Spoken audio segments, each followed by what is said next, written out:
죄송합니다. 선생님께서는 이번 여론조사의 조사 대상이 아니므로 더 이상 조사를 진행하지 않습니다. 거듭 죄송합니다. 네, 이거 들어보시면 어떠셨나요? 제가 여론조사를 지금까지 근 1년 내 한 4번 정도 받은 것 같아요. 3, 4번 정도 받았는데 다 이렇게 취소가 됐습니다. 앞에 3번은요, 연령을 선택하는 거에서 일단 뭐 수도권에 거주를 해서 제가 수도권을 선택을 하고 그 다음 연령을 선택해서 20대 누르면 바로 조사 대상이 아닙니다 이렇게 하고 끊어지고요. 방금 나온 녹음 같은 경우는 제가 급하게 이거 아이폰이라 통화 녹음이 안 돼서 다른 핸드폰으로 급하게 녹음을 했었는데 그래서 중간에 뒷부분만 녹음이 됐는데요.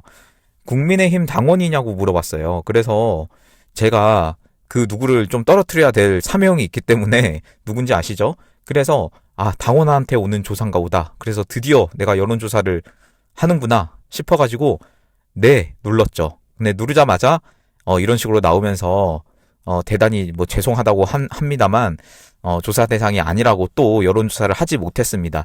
도대체 누구의 여론을 조사하는 건지 굉장히 의아하고요. 이 정도면은 내 여론은 들어가지 않는 건가? 라는 그런 생각이 듭니다. 진짜 의아한 점이 한두 개가 아니고요. 지금 뭐 SKT 관련한 해킹 사건과 관련해서 정말 어떻게 되는지 모르겠어요. 어떻게 되는지 모르겠고 내 여론을 반영을 하고 싶은데 반영이 안 되니까 너무 답답하고요. 심지어 지금 황교안 대표님 같은 경우는 아예 여론조사에 등장을 하지 않고 있습니다. 조국 같은 사람도 깜빵에 있는 조국도 1%가 나와서 반영이 되고 있는데 왜 황교안 대표님은 여론조사에 들어가지 못하나요? 개인적으로 정말 어이가 없고 제가 누구를 지지한다고 해서 지금 뭐 예를 들어서 뭐 국민의힘 후보 누구를 지지한다고 해서 그 사람을 찍는 그런 게 아니라 지금 나오는 게 여론이 반영이 되지 않고 있기 때문에 그게 너무나 답답한 현실인 것 같습니다. 우리 구독자님들도 똑같은 말씀을 많이 해주시는데요. 저도 여러분들 의견에 동감하고 여러분들의 사례도 한번 댓글로 남겨주시면 감사드리겠습니다. 네, 그리고 중앙지법에 그 검찰이 다시 한번 윤석열 대통령님의 그 형사 기소를 다시 한번 했는데요. 개인적으로 정말 언급하기도 싫지만 기존의 내란 우두머리 사건이라고 해서 네, 이 말 자체를 하기가 싫어요. 그런데 이걸로 형사 재판을 받고 계셨는데 이번에 직권남용 혐의로 다시 한번 또 기소를 했습니다. 근데 그것 또한 지귀현 부장판사한테 형사 25부죠. 여기 배당이 됐다고 합니다. 이거는 일단은 뭐 기본적으로는 랜덤과 또는 대법원장의 어떤 그런 그게 있긴 한데 일단은 그 검찰 측에서도 병합을 했기 때문에 이걸 무조건 뭐 잘 됐다라고 하기는 뭐하죠. 애초에 형사사건으로 기소한 것 자체가 잘못됐다고 저는 생각을 합니다. 네, 그렇기 때문에 아무튼 이 판사는 여전히 지귀현 판사님이 담당을 한다라고 이 정도는 알고 계시면 좋을 것 같습니다. 그리고 이재명 재판과 관련해서 파기환송이 났죠. 파기환송이 나서 일단은 무죄는 아니다라는 점에서 우리가 생각은 할 수 있겠지만 피선거권 박탈이 된 건 아니에요. 박탈이 된 건 아니기 때문에 우리가 계속 지켜볼 필요가 있겠고요. 김문기님의 그 아내분이 고 김문기님이죠. 좀 안타깝게 세상을 떠나시게 됐는데 김문기님의 아내가 이 대법원 파기환송 선고에 대해서 조금이나마 살아갈 힘이 생겼다라고 이렇게 그 언론 조선일보를 통해서 말씀이 나왔습니다. 진짜 마음이 너무 안 좋고요. 이렇게 또 추가로 공개된 사진도 있음에도 불구하고 계속해서 모른다라고 하는 게 진짜 저는 사필귀정이라고 봅니다. 과정은 힘들지만 결국에는 심판받을 거라고 보고요. 이 사건이 얼마나 길어질지는 모르겠어요. 바로 어제 사실 길 건너편이거든요. 그러니까 빨리 좀 이렇게 전달했으면 좋겠는데 다행히 어제 바로 전달이 됐다고 하고요. 서울 고등법원으로 전달이 됐다고 합니다. 네, 그렇습니다. 이거는 계속해서 여러분들이 좀 관심 있게 지켜봐 주시고요. 물론 당연히 사법부를 뭐 파기환송이 됐다고 해서 믿지는 않습니다. 누가 믿겠습니까? 당연히 믿지는 않고요. 그냥 지켜보면서 민주당은 지금 후보 교체를 안 하겠다라고 이렇게 하고 있습니다. 안 하겠다라고 하고 있고, 지금 중진 의원도, 민주당 중진 의원도 이재명이 결단해야 된다 이런 식으로 말을 하고, 당내에서도 후보 사퇴에 대한 요구가 물꼬를 틀 것 같은데, 일단은 이재명이 꽉 잡고 있는 민주당이기 때문에 후보 교체가 실질적으로 될지는 모르겠습니다. 지금 보시면 대법원이 5월 1일자로 유죄 취지 파기 환송을 했다는 것은 일단 그 5월 11일에 대선 후보 등록 마감일입니다. 10일 정도 시간이 있고요. 공직선거법 유죄인 대선 주자를 등록을 한다라고 했을 때 일단은 기회를 준 거라고 보시면 될 것 같은데, 고등법원의 재판은 저는 빠르게 진행될 거라고 봅니다. 그러나 대선인 6월 3일까지는 안 될 확률이 현실적으로 볼 땐 더 높긴 해요. 그거는 알고 계시면 좋을 것 같고, 재상고심을 넣어도 아마 대법원에서 기각을 할 겁니다. 당연하죠. 이미 파기환송까지 시켰는데, 어쩔 줄은 모르겠죠. 일단은 그렇게 민주당 내에서도 지금 가불기가 걸린 그런 상황이라고 보시면 될 것 같습니다. 네, 여러분들, 제가 오늘 메인으로 전해드릴 내용은요, 바로 한덕수에 대한 내용입니다. 그제부터 해서 한덕수 대행이 출마 선언을 했고요. 어떻게 됐든 출마 선언을 했고, 최상목 같은 사람도 민주당에서 바로 탄핵을 한다고 했으나 사퇴를 해서 한덕수 대행이 출마 선언하기 전에 바로 사표 수리를 했습니다. 그래서 지금 진짜 막장 드라마도, 제가 작가여도 이런 막장 드라마는 못 쓸 것 같아요. 여러분이 그 정치부에 있는 어떤 그 드라마를 쓰는 작가라고 해도 이 정도로는 못 쓸 것 같습니다. 자, 난리도 아닌 지금 대한민국 상황이고요. 이주호라는 사람이 지금 대통령 권한 대행에 들어와서 참, 이렇게 하고 있습니다. 이주호라는 사람에 대해서는 제가, 믿지 마세요. 그냥 한 말씀으로 말씀드리면 믿지 마세요. 지금 그리고 믿을 시기도 그렇게 적지 않습니다. 일단은 그렇고요. 이거에 대해서는 길게 말씀 안 드릴게요. 일단은 한덕수 대행이 출마 선언을 하면서 이제 대선 후보가 된 거죠. 그런데 임기 단축 개헌 후에 대선과 총선을 동시에 실시하고 3년 정도 하고 헌법을 개정한 다음에 곧바로 직을 내려놓겠다라고 이렇게 말을 했습니다. 취임 첫 해에 개헌안을 마련하고 2년 차에 개헌을 완료하고, 개헌의 구체적인 내용은 국회와 국민들이 치열하게 토론해서 결정하시되 견제와 균형, 그리고 즉 분권이라는 핵심 방향만 제시하겠다라고 말했습니다. 그러니까 말을 정확하게 하지는 않았어요. 팩트로 보면 이게 어떤 방식의 개헌이다라고 정확하게 말을 하지는 않았습니다. 그래서 오늘 그 내용을 어떤 식으로 한번 평가를 할 수 있을지 볼 텐데요. 두 가지로 나눠서 볼게요. 우리가 가장 경계해야 되는 게 뭐죠, 지금? 바로 내각제죠. 누가 뭐라 해도 지금은 내각제를 가장 경계해야 됩니다.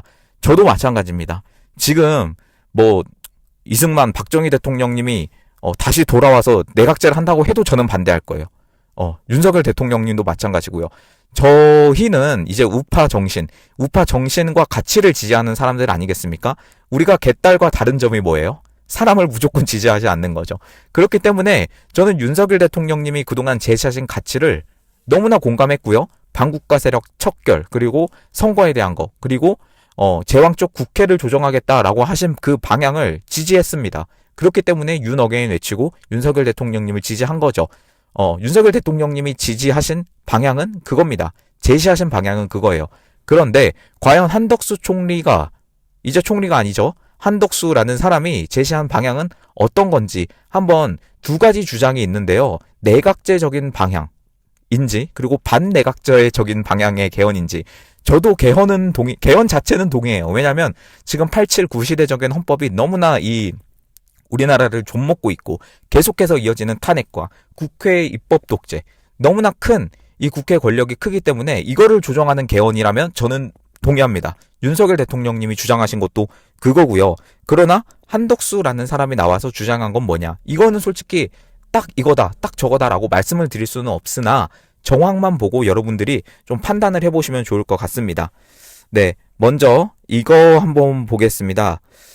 구체적으로 주장을 말씀드리면, 한덕수 후보라고 하겠습니다. 이제부터 개헌 방향이 내각제가 아니라 단순히 87 헌법을 개정하기 위한, 구시대적인 헌법을 개정하기 위한, 즉 윤석열 대통령님의 연장선이다라고 하는 주장이 있습니다. 여러분들 어떻게 생각하시는지 한번 들어보시고 판단을 해보세요. 윤석열 대통령님의 헌법재판소에서 마지막 변론 전문입니다. 제가 그냥 요약해서 짧게 읽어드릴게요. 국정 업무에 대해서는 급변하는 국제 정세와 글로벌 복합 위기 상황을 감안하여 대통령은 대외 관계에 치중하고 국내 문제는 총리에게 권한을 대폭 넘길 생각입니다. 우리 경제는 다른 어느 나라보다 대외 의존도가 높습니다. 특히 트럼프 행정부 출범 이후에 국제 질서의 급변과 글로벌 경제, 안보의 불확실성에 크게 영향을 받을 수밖에 없습니다. 지금 우리가 국가 노선을 어떻게 선택하느냐에 따라서 위기가 기회가 될 수도 있고 돌이킬 수 없는 재앙을 맞을 수도 있습니다. 대외관계에서 국익을 지키는 일에 매진하겠습니다. 내정을 총리에게 조금 준다는 의미죠. 이건 여러분 보시면 내각제 맥락이 전혀 아니에요. 문맥을 보셔야 돼요. 단어에 너무 집중해서 이 총리에게 권한을 다 넘기는 거냐 이렇게 생각하시면 안 돼요. 그리고 그 위에 뭐라고 말씀을 하셨냐면 제왕적 국회에 대해서 비판을 하셨습니다. 제왕적 대통령제라고 주장을 하지만 지금 공수처가 1월의 일이죠. 공수처가 관저에서 3,4천 명의 그 병력을 동원을 해서 대통령을 끌어내리고 탄핵을 시키고 하는 게 어떻게 제왕적 대통령제가 라고 할 수 있겠느냐라고 윤석열 대통령님이 문맥상 이것을 앞에 말씀하시고 이 뒤에 이 개헌안을 말씀하신 겁니다. 그러면 딱 봐도 내각제 개헌이란 뭡니까 여러분? 의회의 권력을 더 강화시키는 거죠.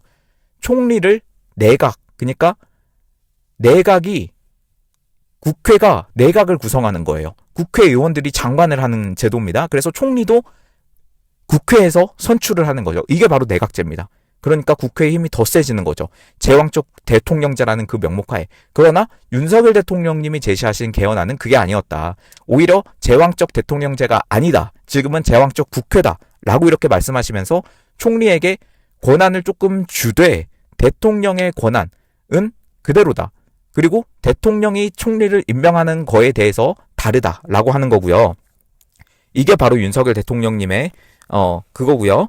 개헌 아니고요. 그리고 한덕수 총리의 그 대선 후보 출마의 말입니다. 개헌에 대해서만 말씀드릴게요. 국민 여러분, 저는 세 가지를 약속드립니다. 바로 개헌입니다. 임기 첫날 대통령 직속 개헌 지원 기구를 만들어서 개헌 성공에 총력을 기울이겠습니다. 취임 첫 해에 개헌안을 마련하고 2년 차에 개헌을 완료하고 3년 차에 새로운 헌법에 따라 총선과 대선을 실시한 뒤 곧바로 직을 내려놓겠습니다. 개헌의 구체적인 내용은 국회와 국민들이 치열하게 토론해 결정하시되 저는 견제와 균형, 즉 분권이라는 핵심 방향만 제시하겠습니다. 우리 헌법은 1987년 개정 후 38년이 되었습니다. 급변하는 시대의 흐름과 국민의 뜻을 받들기에 크게 부족합니다. 이번에 우리가 개헌에 성공하지 못하면 다시는 지금과 같은 기회가 찾아오기 어렵습니다. 누가 집권하건 지금과 크게 다르지 않은 불행이 반복될 따름입니다. 그동안 여러 정부와 많은 정치인이 개헌을 약속했지만 자기 차례가 돌아오면 그때그때 판세와 이해관계에 따라서 슬그머니 태도를 바꾸었습니다. 권력을 목표로 살아온 정치인은 개헌에 착수할 수도 개헌을 완수할 수도 없습니다. 공직 외길을 걸어온 제가 신속한 개헌으로 우리 헌정 질서를 새로운 반석 위에 올려놓겠습니다. 대통령과 국회가 견제와 균형 속에 힘을 나누어 갖는 것, 정치의 사법화와 사법의 정치화가 다 같이 사라지게 만드는 것, 협치가 제도화되고 행정이 효율화되어 우리 정치와 우리 정부가 진정으로 국리민복에 이바지하는 것, 이것이 제가 추구하는 올바른 개헌이고 우리가 추구해야 할 핵심 목표이자 방향입니다. 여러분, 그리고 그 뒤에 국민의 눈으로 국민의 뜻으로 반드시 개헌을 성공시키겠습니다. 뭐 이런 식으로 말을 하셨습니다. 일단은 책임 총리제에 대한 말을 안 할 수가 없는데요. 책임 총리제라는 거는 쉽게 말해서 87년의 헌법의 한계를 보완하려는 시도일 뿐이라는 주장이 있어요. 책임 총리제라는 건요, 대통령은 외교나 안보 이런 대외 정책을 주로 맡고 총리가 국내 정책을 실질적으로 책임지는 제도라고 보시면 될 것 같아요. 윤석열 대통령님이 말씀하신 것과도 일맥상통하고요. 한덕수 후보가 말한 것과도 일맥상통해요. 그러니까 이게 한덕수 후보가 말한 게 윤석열 대통령님의 개헌의 연장선이다. 이렇게 보는 주장은 바로 이 책임총리제에 대해서 나온 겁니다. 여기서 보시면 그 윤석열 대통령님도 대선 공약에서 잘 모르시는 분들이 계실 텐데 책임총리와 책임장관에 대해서 이 대선 공약을 내세웠고요. 일단은 뭐 되지는 않았습니다. 일단 되지는 않았고요. 뭐 중간에 일이 많이 있어서 윤석열 대통령님의 공약이었고 윤석열 대통령님이 주장하신 것뿐만 아니라 기존의 많은 대통령이 이 대선에 나올 때 후보로서 공약을 이런 거를 내세웠습니다. 그렇기 때문에 이것이 윤석열 대통령님의 공약의 연장선이다라고 보는 시각도 있고요. 그리고 반대의 시각도 있습니다. 이게 내각제의 전 단계다라고 하는 그런 말도 있습니다. 이것도 한번 보겠습니다. 뭐냐면 한덕수 후보가 방금 말씀드린 그 문장 속에서 어떤 말이 많이 등장을 했냐면 분권이라는 말이 등장했습니다. 방향만 제시하겠다. 즉 분권에 대해서 방향만 제시하겠다라고 했는데 그게 뭐죠? 힘을 나누어 갖는 거를 말합니다. 그런데 이 분권의 기준이 제왕적 대통령제에 대한 분권인지 또는 제왕적 국회에 대한 분권인지는 아직은 나오지 않았어요. 그러니까 이 한덕수 후보 이 사람도 말을 정확하게 하지 않아서 우리를 헷갈리게 하고 있는 거예요. 그거는 맞습니다. 그런데 과연 이게 우리가 딱 이거들을 가지고 내각제 전 단계다라고 말하기도 어렵고 말하지 않기도 어렵습니다. 사례를 보면요. 프랑스 같은 경우가 책임 총리제로 대통령제가 권한이 강화가 된 그런 사례가 바로 프랑스입니다. 1958년 뭐 드골 장군 이 사람 아시죠? 이 사람이 개헌을 해서 대통령 중심성이 강화된 예를 들어서 이원 집정부제 비슷하게 나왔어요. 형식상으로는 총리가 내치를 담당하는데 대통령이 총리 임명권과 해임권을 가집니다. 그렇기 때문에 총리는 그냥 대통령의 실무 집행자 정도에 머물렀고 아직까지도 프랑스 여러분 총리 누군지 아세요? 잘 모르시죠? 지금은 그냥 마크롱 대통령 뭐 이렇게 딱 대통령은 생각이 나는데 총리에 대해서는 아직 대통령의 힘이 더 센 거죠. 그런데 반대로 볼 때 이탈리아 같은 경우는요. 여기서도 책임 총리제를 했는데 여기선 반대로 국회 권한이 더 강화가 됐어요. 그래서 사실상 내각제로 된 사례가 바로 또 이탈리아입니다. 지금은 이탈리아 총리가 힘이 세서 트럼프 대통령과 협상을 하러 갈 때도 총리가 갔습니다. 그래서 책임 총리제에 가까운 형태로 총리의 권한을 강화를 했고요. 내각 운영에 있어서 국회의 견제력을 대폭 강화했습니다. 그래서 어떻게 됐냐? 대통령은 거의 의례적인 존재로 전락을 했고요. 총리가 실질적인 최고 권력자가 된 게 바로 이탈리아입니다. 그러니까 사실상 내각제에 매우 가까운 혼합형 체제가 되는 거예요. 그래서 이렇게 책임 총리제를 하게 되면 어떤 식으로 진행이 될지는 모릅니다. 이건 미래를 갔다 오지 않는 이상 사실상 모르는데 한덕수 총리가 정확하게 이거는 내각제가 아니다라고 말을 해줄 필요가 매우 있어 보입니다. 다른 뭐 김문수 후보나 그런 분들은 말씀을 하시기는 했잖아요. 그리고 제가 집중하는 거는 이런 후보의 말도 있지만 바로 행보입니다. 행보. 한덕수 총리가 대선 후보로 이제 나온다 만다 이야기하면서 가장 많이 만났던 사람이 있어요. 바로 정대철입니다. 이 사람에 대해서는 더 이상 뭐 제가 설명은 안 할게요. 그냥 내각 수괴라고 보시면 될 텐데요. 이런 기사가 어제 바로 나왔어요. 내 친구 친동생 한덕수 오늘 사퇴 나오시지 하니까 네 하더라. 그러니까 엄청 친해요. 이 두 사람이 거의 5, 60년 친구고 친구라기보단 정대철이 조금 4년 정도 선배인데 경기고등학교, 서울대학교 친구고 선후배 관계고 굉장히 연이 깊습니다. 그리고 정대철의 활동은 여러분 다 아시는 것처럼 헌정회장으로서 계속해서 개헌만 말을 하는 사람이에요.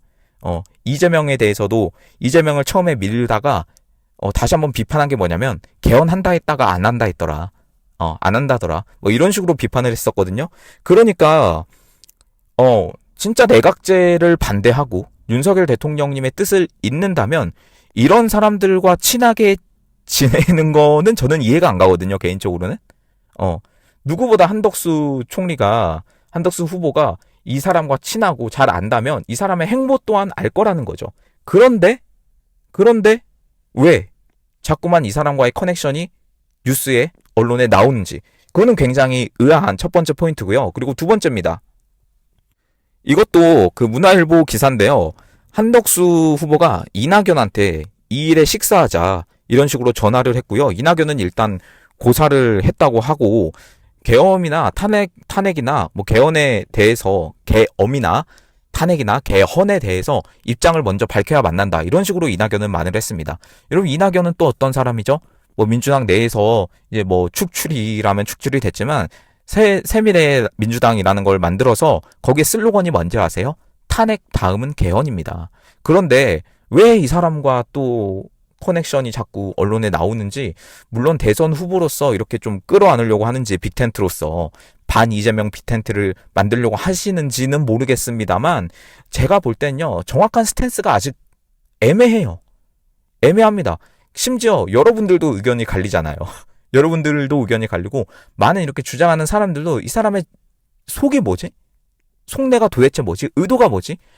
왜 개헌을 한다고 하면서 정확한 입장은 안 밝히고 분권이라는 애매모호한, 어찌 보면 굉장히 정치적인 단어만 꺼내면서 방향만 제시하고 국민과 치열하게 토론을 한 후에 결정을 하겠다, 이런 식으로 말을 하면서 정대철, 이낙연 이 사람들과는 만나는지, 이게 굉장히 의아합니다. 제가 볼 땐요. 여러분들의 의견도 달아주시고요. 제가 또 다른 뉴스가 나오면 바로 전달을 해드릴 텐데, 지금 뭐 영상의 길이가 너무 길어지기도 하고요. 이 내각제에 대해서 쭉 이야기하면 좀 나눠서 말씀을 드릴게요. 앞으로 더 나올 말들이 많을 것 같은데요. 저는 계속해서 말씀드리지만 내각제는 절대 안 된다라고 생각합니다. 그냥 그때는 여러분 이민 가셔도 인정합니다. 인정하고, 지금 민주당이요 하는 거 보세요. 뭐 이재명 그렇게 파기환송되고 나니까 이제는 당선 무효형이 나올까봐 형사소송법까지 개정해서 올리겠다. 여러분, 이게 사법 쿠데타가 아니고 뭐죠? 이제 어떤 단어로 정의를 할 수 있는 건가요, 이거를 도대체? 여러분, 이런 상황입니다. 여기서 한덕수 후보가 출마를 하고 선언을 하고 앞으로 더 개헌에 대해서 말을 할 건데, 이재명은 그런 걸로 압박을 당연히 받을 수밖에 없거든요. 그런 상황에서 전략적으로 하는 건지, 그렇다고 이미 이렇게 떠벌린 상황에서 예를 들어서 만약 당선이 됐어요. 당선이 됐는데 또 안 할 수도 없는 그런 상황이잖아요. 이러한 그런 딜레마가 지금 계속 있는 겁니다. 여러분의 의견도 남겨주시고, 내각제는 절대 안 됩니다. 내가 다시 한번 말씀드리지만 내각제는 절대 안 되고요. 한번 그 민주당에서 후보가 된 내각제 그 세계관을 말씀드리면, 총리 이재명, 국정원장 박선원, 법무부 장관 정청래, 이런 식으로 여러분 교육부 장관 조국, 이런 식으로 쭉 가는 거예요. 여러분, 이런 세상을 원하세요, 진짜? 아니죠? 내각제 절대 안 됩니다. 여러분, 영상의 길이가 너무 길어져서 제가 여기까지만 말씀드리고요. 또 뒤에 또 여러분들이 제보해 주시는 내용이나 그런 거 다 보고 있습니다. 여러분들도 한번 파보시고 의견을 남겨주시면 감사하겠습니다. 지금 자유국가니까 우리가 이렇게 의견을 나눌 수 있는 것 같아요.